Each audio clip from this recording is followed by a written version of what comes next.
Hola, hola, hola, por aquí les saluda Dante y comenzamos con las noticias informándoles que reservas de oro del Banco Central de Venezuela bajan 12 toneladas y alcanzan mínimo en 50 años. Y es que la misión Raspando la Olla continúa pisando el acelerador. Sí, y es que las reservas de oro del Banco Central de Venezuela decrecieron unas 12 toneladas en los últimos 6 meses, por lo que ahora alcanza un nivel de apenas 86 toneladas totales, la cantidad más baja almacenada en 50 años.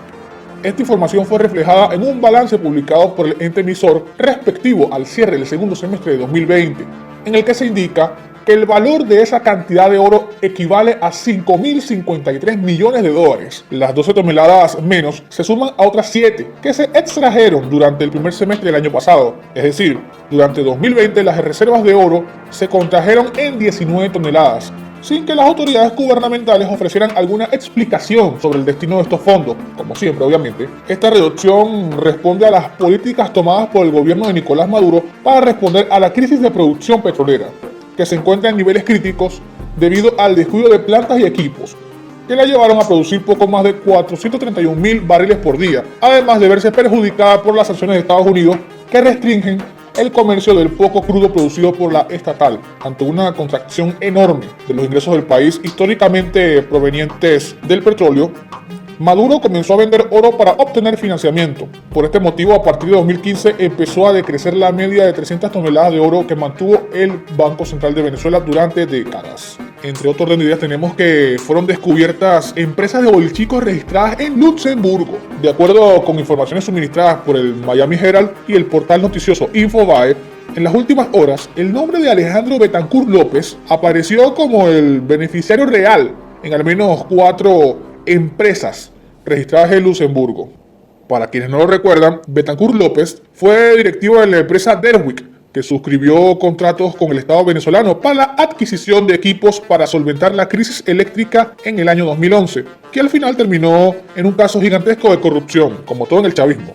El periódico estadounidense dio cuenta de que registros corporativos muestran que Latin America Ventures, Gainsboro Developments, Mink International y O'Hara Financial fueron utilizadas para canalizar cientos de millones de dólares para una serie de negocios que van desde operaciones de exploración de petróleo y servicios de transporte, hasta la producción de lentes oscuros, todo ello fuera de Venezuela, que fue donde inicialmente amasó su fortuna. Vale recordar que para evitar posibles sanciones financieras, Betancur tuvo que anotar sus empresas en el registro de corporaciones de Luxemburgo, tras la exigencia de la Unión Europea en 2019. El bloque adoptó una nueva política contra el lavado de dinero.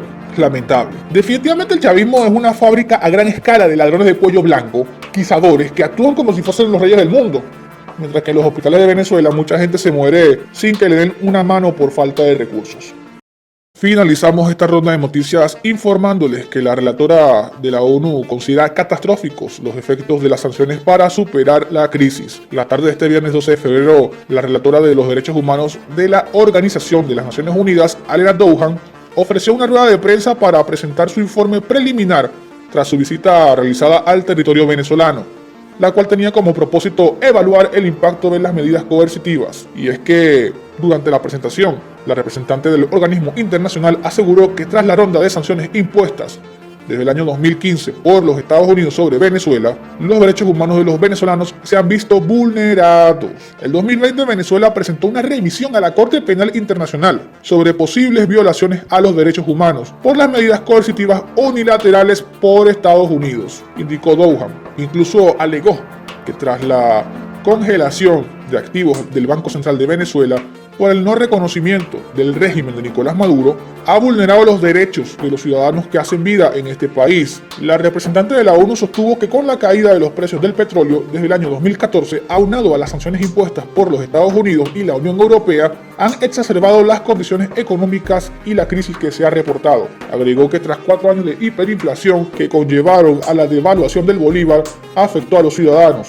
Los funcionarios públicos ganan entre 1,2 y 1,5 dólares según se reportó en 2020. Ay, pobrecito el chavismo. Como les congelaron sus milloncitos en el imperio, ahora Venezuela sufre las consecuencias. Imperio malo. Me van a disculpar, pero no seas imbécil, Douhan. Las verdaderas razones del descalabro económico son mala administración del presupuesto nacional, porque cuando Venezuela generaba ingresos por $100 cada barril de petróleo, el gasto público era exorbitante.